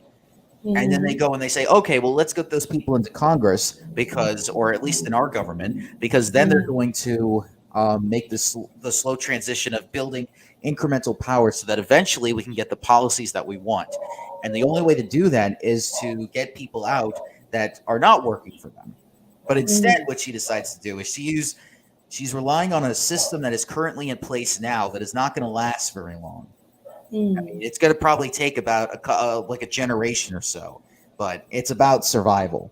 It's survival, survival, survival, survive, and screw everybody else that tries to take away your survival. Yeah. Well, that was obviously on survival mode. And by the way, a disclaimer: this is not a critique on the religion. It's more about the people that use religion to their ends, because some of these people know how to manipulate the system into their favor, and it and obviously Dana Chanel did not foresee that posting that video on her own Instagram page would backfire on her, because it's fine. You're trying to give this person a pep talk about how to conduct how to behave in the workplace. Problem is, the rant went on a little too long. Yeah, last time I checked, it was 15 minutes or 3 seconds short of 15 minutes. And then it's like, you know what? If you have to put other people down to make yourself look good, sometimes it's more of an issue of self esteem. Like, you don't need to bring other people down to make yourself look good unless you have self esteem issues. And that's what really came out there. It's like, I've I've I've been the recipient of some meltdowns before, but they were never uploaded on social media. I've had some social meltdowns before, and I got in trouble for it because it put other people down, and I regret that. Like, but for someone to go off on a tangent simply because you try to look at your phone in the middle of a meeting, and someone would give it this kind of pep talk. Yeah, um, it really makes you question if it's worth staying in that company. Which is why I'm holding myself back on reacting on the things that Dana Chanel said on the Forbes article, because why this thing against the 9 to 5 job? It's an actual job. It's something that you do for a living. You use your talents or your skills that you earned in college or in school in order to be useful to other people. And of course, since it involves dealing with people, you end up liking it because you meet new friends, you meet other people, and you share the same interests as well. So what's the big deal about working a 9 to 5? It's not that punishing. I can Maybe answer, for me. I can answer that. I can answer that question. Okay, go ahead. This is something that you'll learn about America. I'm gonna each episode I'm gonna teach you a little bit about America and how it Oh, works. that's nice. That's nice. So specifically with her and specifically with Mhm. employees, and there was one thing that she pointed out in that clip. It's like, okay, you can leave. Where are you going to go? McDonald's? Because that's the thing you have to understand. It's like most Black and brown America, it's very, very difficult to get a well-paying job. Mhm. Very, very difficult. Unless you know somebody, unless you have good references, or unless you've you know had a good education, or if you came from a really good background. But most people grow in the black and brown community, they grow up very poor, very, very poor. A lot of times they even get kicked out of their own homes and they're homeless for a while. So the only jobs that they can really get are fast food chains like McDonald's. And they don't treat their employees very well there. So in a lot of cases with all of these employees that work for her, well, what's the option? I can either stay here and make more money, or I can go to McDonald's. It may be an honest job, but I'm going to still get treated poorly. I'm not going to make as much, and I don't want to go back to living in that dilapidated old house that's not very well built, and I'm still going to be living in poverty. Everybody that's trying to get out of everybody in black, brown America wants to get out of that, and the journeys that they go through is different. Most people, like I said, they'll go the route of they'll try to help people. The right way is like, okay, let's get some policies, those governmental policies, and let's try to run for Congress and be a representation of the people. Or they'll do what she did. Let's try to be an entrepreneur and let's try to, at least take these capitalistic tactics to get there. And the employees are like, oh, finally, we have a Savior. We have a savior, and we have a sister that is looking out for us and is going to be making us the right amount of money. And because they have such a big religious upbringing, this is the kind of stuff that they've also gone through with their families. So they're used to this type of talk, and they're used to hearing this stuff when they read the Christian Bible. So, I mean, a lot of this stuff is also a very religious thing too. It's like, okay, I understand that this is something that I have to do, and I sinned. I put that in quotes, and so I have to beg for forgiveness. And so, I mean, there's so many different ideas that are going through their minds right now, and you have to take a look at it from their perspective in that sense. And in a lot of ways, it makes sense for like these employees would stay. And a lot of times they could even get mad at people for even calling this out because like, well, you're taking away my paycheck. When you're obviously going to be taking the views of people that are going to get paying you the paycheck. And I guarantee, and I'm pretty sure there's some employees that have spoke out about this. I'm not sure, but if they have, it would make total sense. Yeah, and that's why because we have different backgrounds to this, and they're really people that are looking for inspiration, someone to save them from the rut that they view themselves in, and then they realize that this is just a tactic or just a ploy to manipulate people into making them do their bidding. Then it's a series of disappointments, and like I can sense the manipulation that was mentioned in that video. Like, we apologize if the team disappointed you. I found that part very manipulative. On the other hand, it's her way of trying to get into the poor girl's skin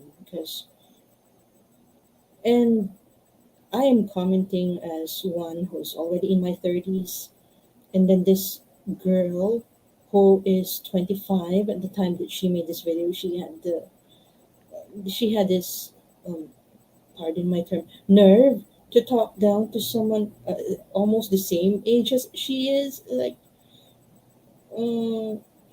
we don't care about the convictions, we don't care about the experiences that you have, but you talk down that person that way as if you have experienced everything. It's like, it can really be grating on people like me, people my age, but more for people older than me. Like, this would be grating. It's like, how dedicated do you want your team to be with you? Like, which is why I kind of agree with your observation. But this is like cult-like behaviors. Like, someone you see is not towing the line, then you call them out on it, even upload it on social media. Like, I think as Aaron mentioned in his clip, that karma has a weird way of working itself in. And speaking of karma, I've been pointing out this a while ago when on these screenshots here, because Alakazam apps has been shut down by Buildfire. I wrote Buildfire on the chat section since Sometimes I get it spelled wrong. Maybe because I've seen Fire Festival before, I still occasionally spell it that way, but anyway. So I will just read the post here about this update. So proud of this community. There is truly power in the people.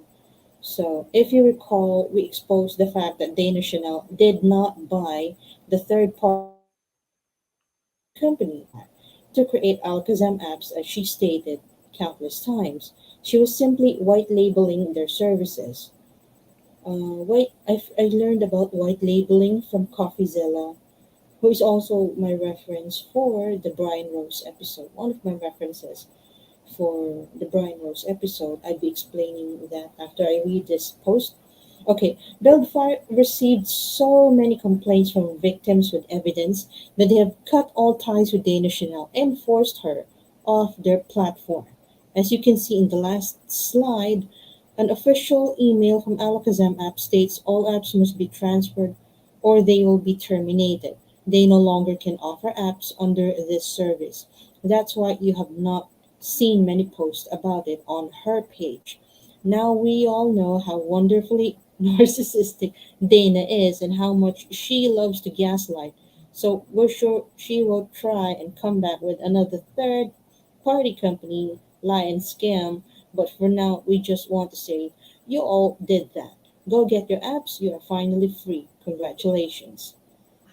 So at least there's light at the end of the tunnel here when it comes to these apps. I think that's also why I ended up investing more time on Alakazam apps because since Danish was the third party or the middleman, middle person in this case, all that Buildfire had to do is to shut down Alakazam apps and finally reveal what the company really is. It's not an LLC, it's more like a front for a sprinkle of Jesus because you have all of these other businesses, even in Curl Bible. Uh, they have these businesses that are named under something else, and when they see the receipts, it shows a sprinkle of Jesus. Like, yeah, where did my money go? How come it's a different company that's displayed on my receipt here, on my invoices? That's me. That's where most of the allegations for scamming come from. Like, you know you're going to get in trouble for this, right? So yeah, and there's no escaping from this, of course, because as I will show here, and I find this funny because I ended up checking my own social blade eventually. Not on Instagram. My Instagram, I haven't put much effort into it yet. It's more of a personal thing. At the moment, I have checked my YouTube account there and other YouTube accounts that I've been helping on Social Blade just to see. And yeah, as the caption says, Dana's still buying followers because here you have these reds and so many lost followers here. And then all of a sudden you have this one day where there was a spike in 1,000 followers. Like, what happened here? Maybe just to offset the previous ones. It's like she's doing what she can to regain lost following that happened. Like, um, she's grasping at straws at this moment. Yeah, we have to call it for what it is now. And we're just all waiting for the decision because, as I've mentioned a while ago, they've already submitted packets to these government agencies. And since the Attorney General's office has been responsive, and obviously they have the permission to post it here, this IG page has been posting the updates here for everyone to know that if people see updates about the case that they have, about refunds that they intend to get from Dana Chanel and her companies, some of these companies might be fronts for the Sprinkle of Jesus app, since most of these payments end up getting directed to them and not to the LLC that Dana Chanel is mentioning. So to read this post, okay, the PA Attorney General Josh Shapiro's office has responded to our packet. After a long phone conversation with Agent Lauren Olekna, these are the instructions she asked us to provide the victims. Link in bio to submit your complaint. So remember, do not be deterred from submitting your information because of what it says in your contracts or NDAs. There is process. So please submit them along with all other evidence. So let's work. Link in the bio. Although of course you can see the IG handle here, but they have a link tree attached. This is the link tree that you can go to in order if you have documents to submit to support this case as well. So I then realized that most of the time, if you have a community to back you up, then you have this courage to do what you can to get your money back, reclaim what is lost from you from the investment. Lost, maybe we can never recover lost time, but at least you can find ways to reclaim the money that you invested in them. Because other channels here on YouTube have focused on Curl Bible. There was this business based in Canada that also got lured into the Curl Bible scam. You remember I mentioned a while ago how he Dana Chanel and her cohorts would bank on the beauty salon niche and ended up receiving the money without delivering the services expected of them. Same thing happened with jumping jack taxes. It may sound like an afterthought in this episode, but jumping jack taxes is more of credit preparation concept that Dana Chanel's sister conceptualized, and then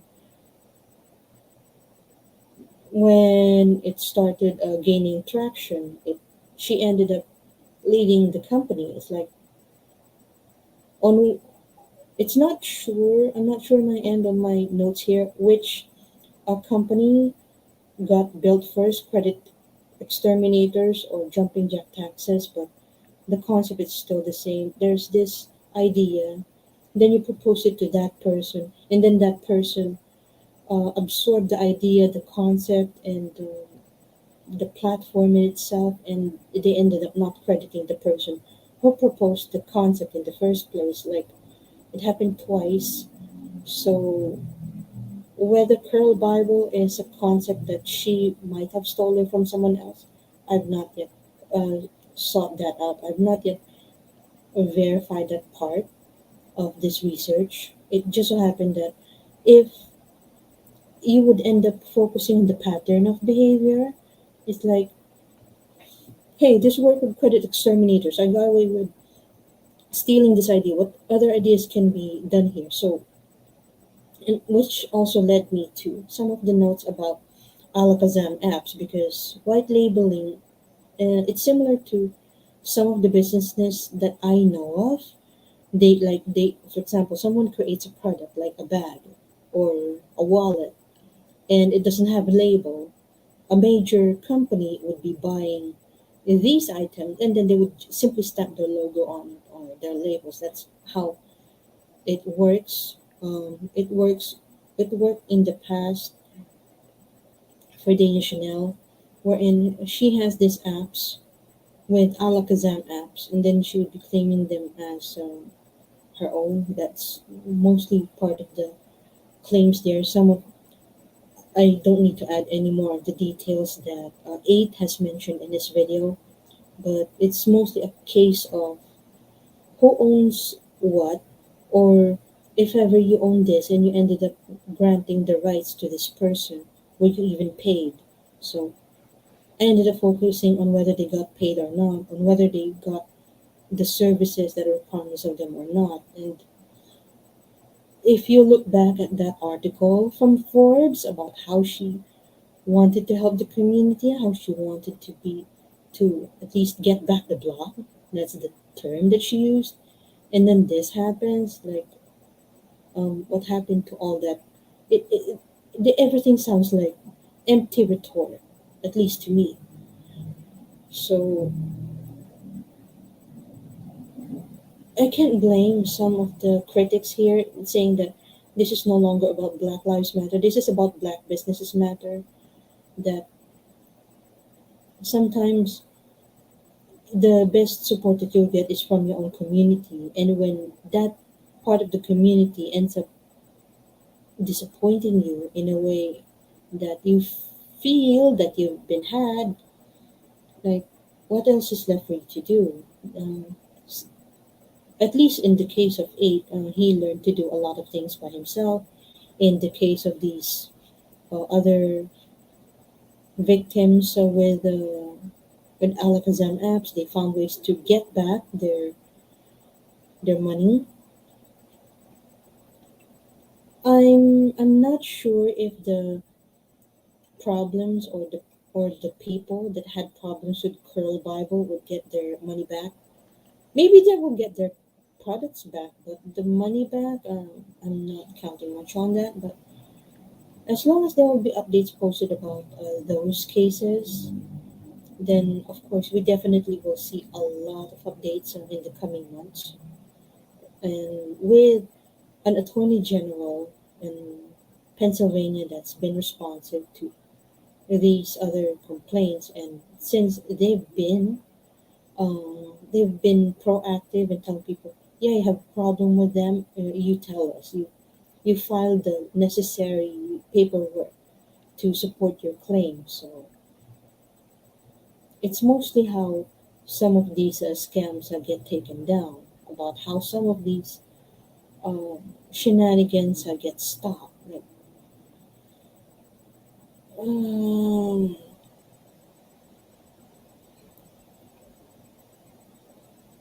it's sad that a lot of the references here are from IG Live, since they really end up talking to one another. And then I check out these notes, and then I realize that maybe there is some truth to what I was taught in the past, that if you don't know how to do things by yourself, then someone else might do it in your behalf. Maybe you get paid, maybe you don't, but it can be hard. So,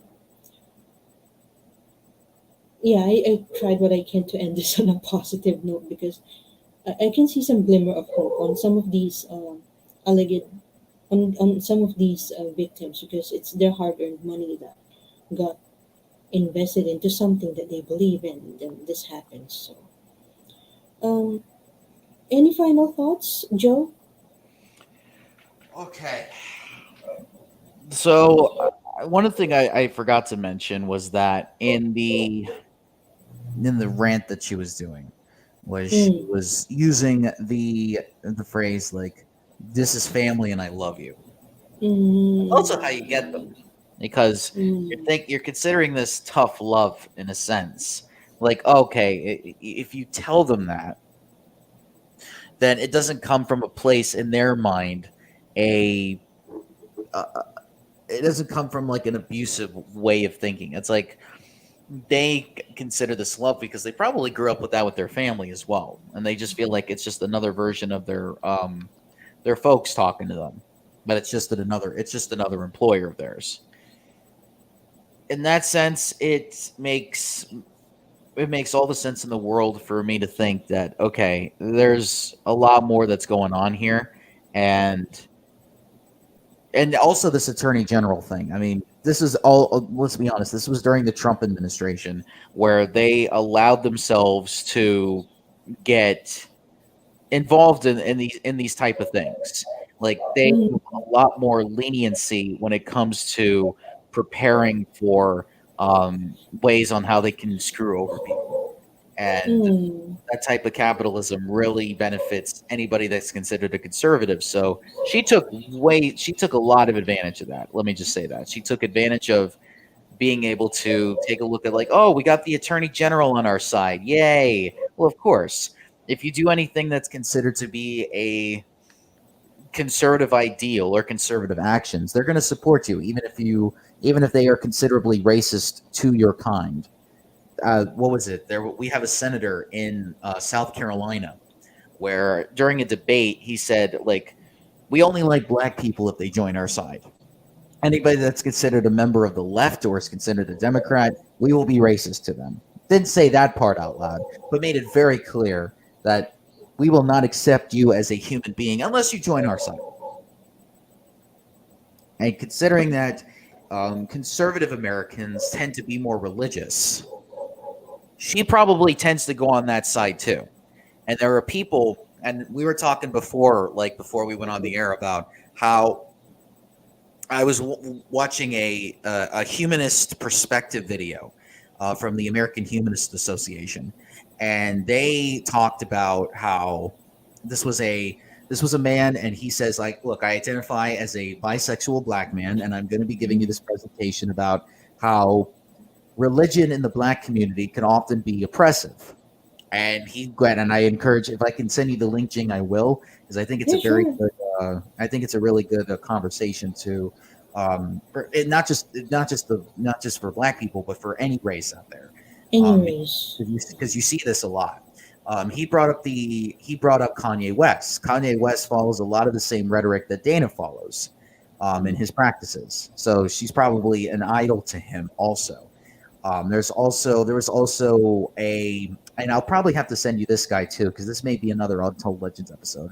But he mentioned a man who was using a block entrepreneurship and combined religion with it, and was holding seminars and classes about how to empower black people. But at the same time, it was also oppressing the pains that people were going through.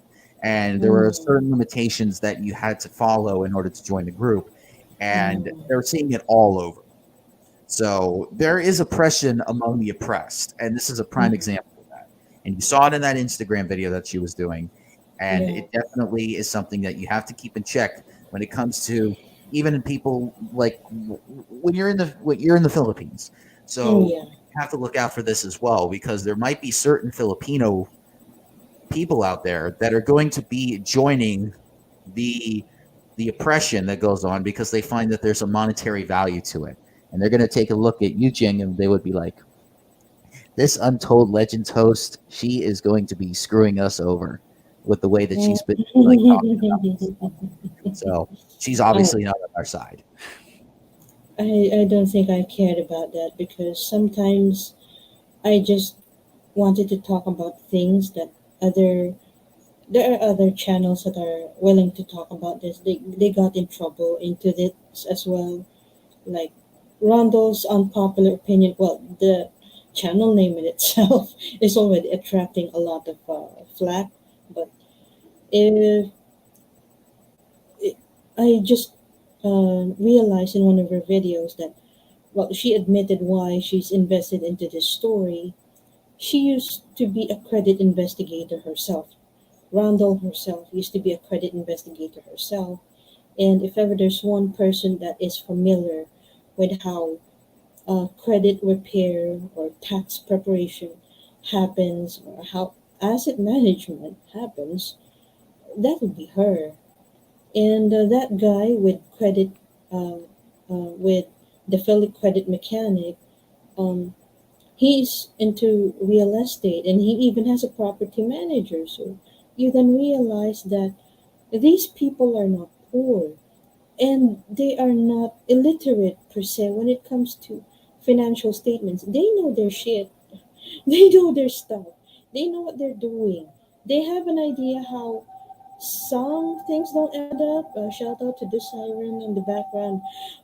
They understand that as long as you have some financial statements to explain things that can back up your claims, then yeah, you're good. It's which is why I just realized I failed to explain how the scam on episode one occurred. It's about making it look like you have the assets when in reality you can't. So here in this episode, we have this about the person claiming, "Yeah, we're the number one app for women. We're the number one app for black women. We're number one this and this and this." Like, okay. Sometimes it's just they come across as part of the PR thing or the PR machinery, and then you realize that yeah, you've been had. So I'm aware of it. I've seen some local channels that are trying to pitch some of these scams to the community. I feel bad about it, but if I think I would be worried if some of them ended up monetizing that, or as they say, money and then, well, an idiot and his money are parted. I think I've heard that quote several times in some of the channels that I watch, even locally. Maybe they just worded it differently since English is not our mother language. But just I'm not sure if you're familiar with this, but in developed countries or in first world countries, if they're running out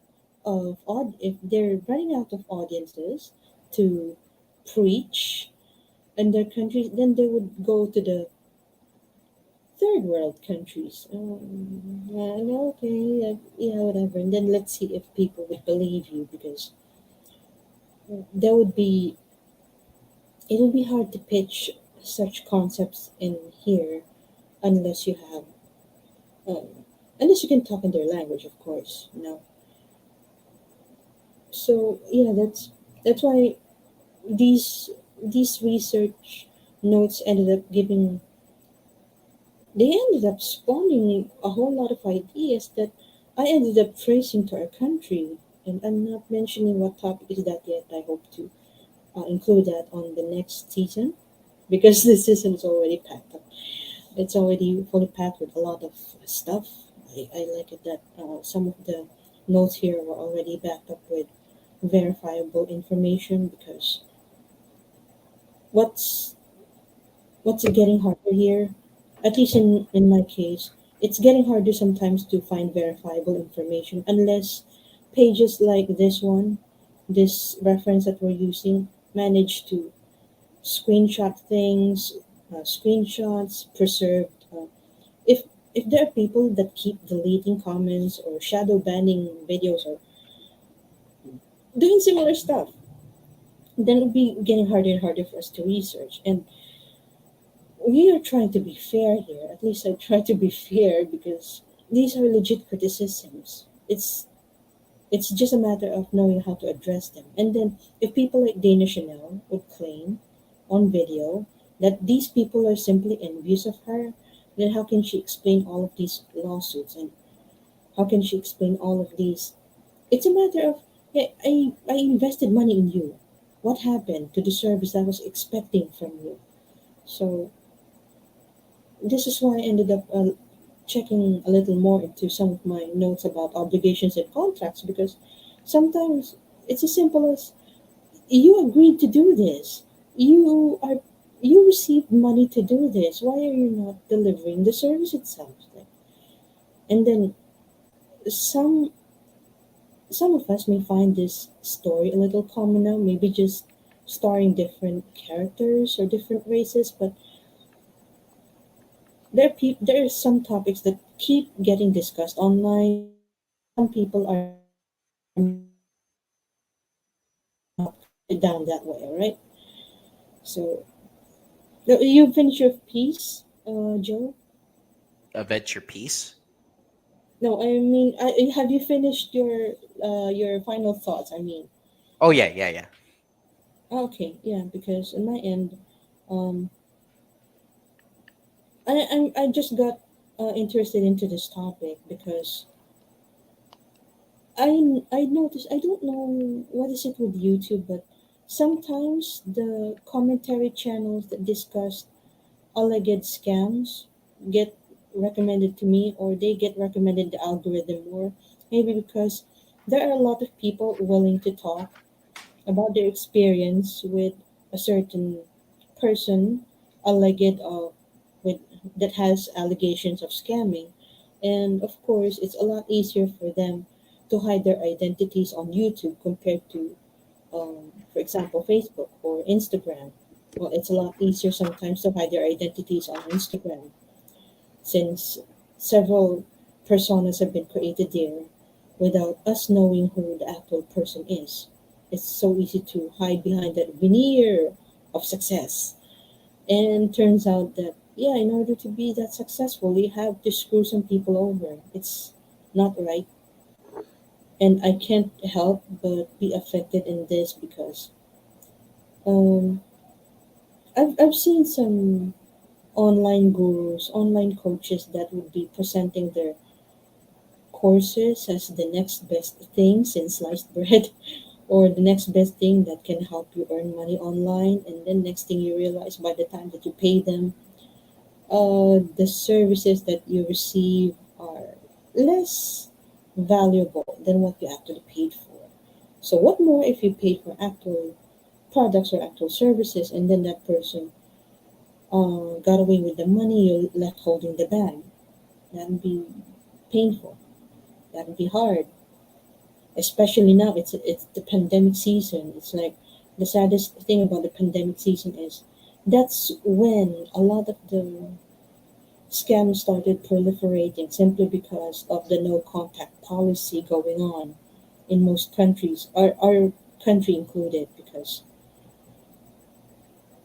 I ended up seeing these rants about getting scammed, getting shortchanged, getting the bad end of the deal.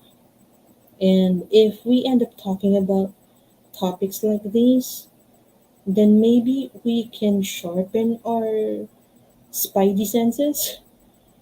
I don't know why they call it spidey senses. It's more of a, I pardon me if this sounds a little misogynistic, but women's intuition.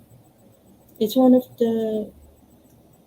those things that people allude to whenever they have a bad feeling about something, and then other people simply, oh God, it's your woman's intuition again working. And then if that person turned out to be right, then of course everyone would start relying to her woman's intuition. Sometimes it's not just woman intuition. You can be any gender you want, you can be any gender that you represent, and still have the spidey senses. You simply have to know, you simply have this BS detector. I prefer to call it that. How about that? A BS detector, like if you sense something bad about something, maybe you should listen a little to that gut feel. If you ended up looking like a bad person because you listened to your gut feel, then so be it. People have trust issues. I have trust issues myself. If I don't trust someone, I will not be that trusting towards a person regarding my money, my information, my personality, and the related items. But if I trust that person and that person ended up being a crook, then it would be harder for me to trust again, and I would consider that as a lesson learned. So, thank you to everyone who stayed in this episode.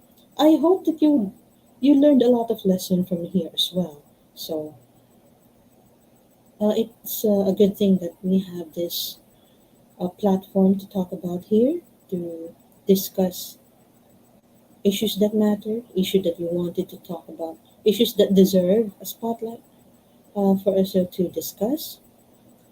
So, by the way, since I just realized that next week is Christmas, we might this podcast might be taking a break.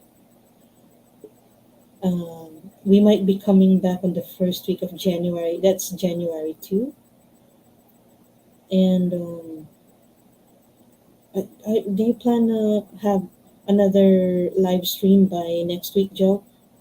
Okay, so here's what my plan is. So my family usually does Christmas very early in the afternoon in the mornings. So by the time it's like noon or 1 o'clock, we're on our own. Oh, So okay. yeah, so we're very Italian like that. Uh, but what I'm going to plan on doing is I'm going to be doing a stream on the 26th for you. So that would be like on the Saturday at like 8 a.m. in the morning. But for Yep. me, it would be about 7 or 8ish at night, Christmas night. So I'm going to be doing something then. I Christmas think. night, yeah. hmm And then I'm going to do a New Year's Eve stream. So it's going to be like probably like one of those like Mm, day long things where we just celebrate. So you'll get 2 weeks worth of stuff okay. before January from me. Yeah, that'd be great. Yeah, because um, I just need that break, and also been talking to some people that would help me with volume 2 of the Brian Rose episode. I know I'd be getting in trouble for that, especially now that he's still on Facebook promoting his campaigning. He's campaigning on Facebook, and he's campaigning on YouTube as well, and started shadow banning comments. So yeah, I think as long as there are no official, nobody's charged yet on his case, so there's still a lot to cover for that. And after volume 2 of Brian Rose, I finally get to talk about one of the one of the personalities that kind of kind of elicited a reaction from one of your co-hosts, since most of your co-hosts on your own live stream were women. So I Hmm. mentioned about the legend of the hairy lipsticks.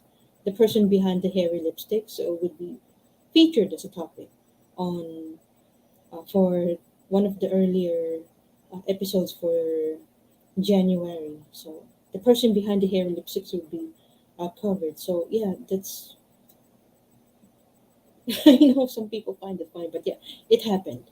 That happened. So thank you, Joe, for accompanying us on episode 3 of this topic. Even if neither of us are black, I just wanted to talk about this because I just wanted everyone to know that this is not about your race. This is about whether you're being treated fairly or not, and whether if you deserve another opinion, an opinion that's outside of your perspective. And we can agree that, yeah, for whatever that needs justice, justice must be served. Okay, so thank you. See you hopefully on next year because everyone just wanted 2020 to be done and over with. And we wanted to make sure that this year ends on a happy note. So thank you and have a good evening. Good night, Joe. Good night, everybody.